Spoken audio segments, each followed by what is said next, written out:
Let's get to Redbull KTM. Maximus Vohland down at Mini O's right now, getting his shit. Big Air Tom, Big Air Max. Oh God, dude. He's the new Big Air Tom. No, he's worse. He's worse than T-Cov. This is like the biggest bobble / buttfuck maneuver joke by Redbull KTM since the whole Big Air Tom situation. Go ahead. Yeah, go ahead.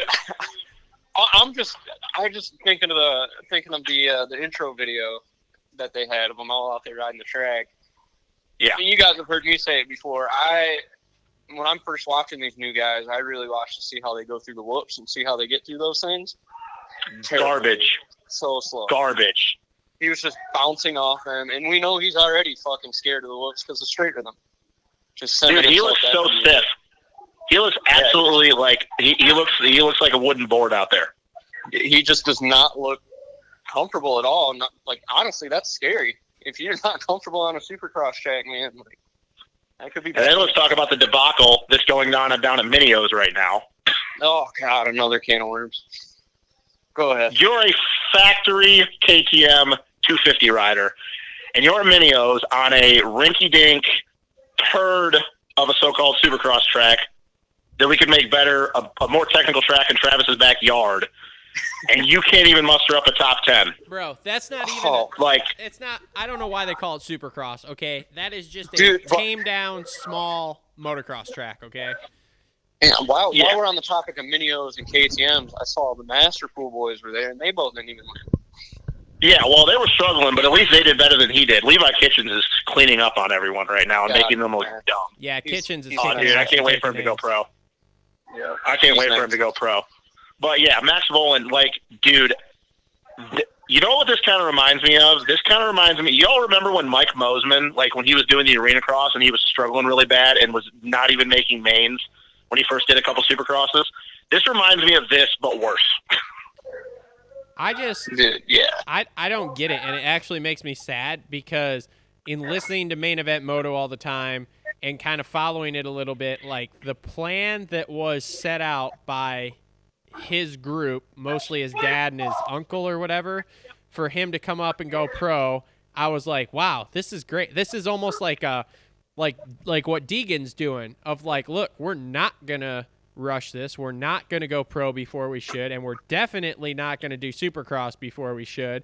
And then all of a sudden it's like all that's been thrown out. And it's like, what the fuck? You had this whole plan. This great plan. Yeah, that must be a big dollar contract. Well, it's got to be huge. Did you see it's until 2023 at that? What? He has a deal until 2023. Wow. Okay, so maybe it's not as big a money as we think, but he got a doesn't matter. I mean, even at that, though, like, still. 3-year deal. They're putting him out there until 2020. Dude, this is what happens when you take a kid that's never even raced a B race, and you're going off of what he did in the schoolboy class. The 125 class at that, not even schoolboy 2.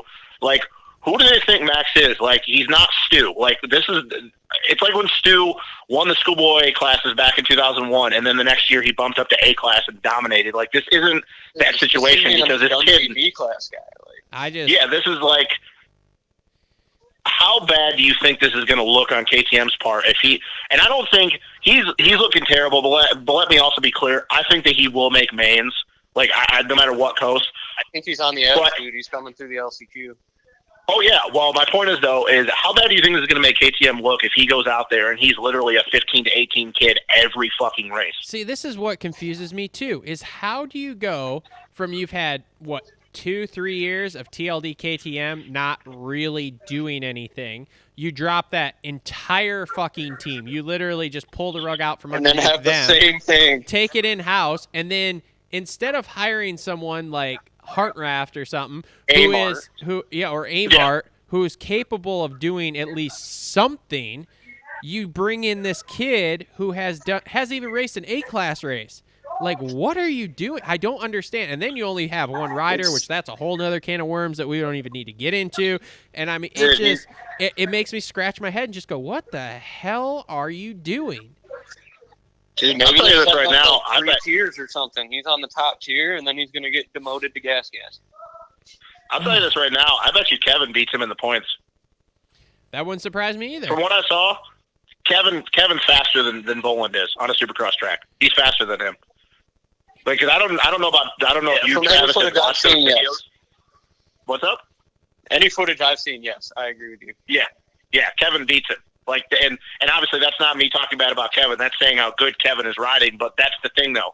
You're going to give a kid a factory bike, which we know because we know how good that KTM 250F is going to be if it's underneath the factory rig. We saw it with Marv. We saw it when Hill was on there. And you just, like, I don't get it. Like, even if you, like, you even talked about Masterpool, but at least Masterpool was beating him. You couldn't have, like, given Jake, or not, Ty the other ride and just worked with him in Supercross.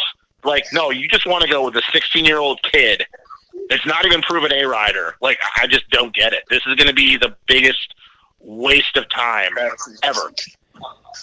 I don't get it. Like, maybe he'll be good outdoors. Like, we know he's fast outdoors. But even at that, dude, like, I don't know. I don't know what KTM is thinking. Like, it's just stupid. I mean, dude, No, they I would hire Michael Massey, number 517, to ride that KTM before him. Jesus Christ.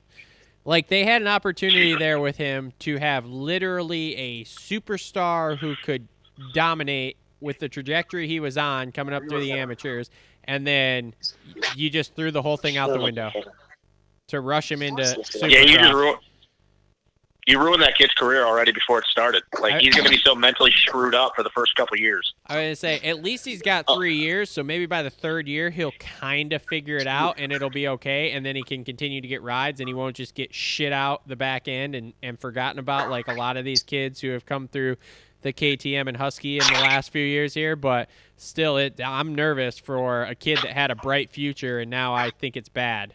So now we move on to Danger Boy Deegan, and, you know. And he's not even like, Evan Ferry just put the beat down on him today in the schoolboy class. Did he really? I don't know. I didn't watch that much today.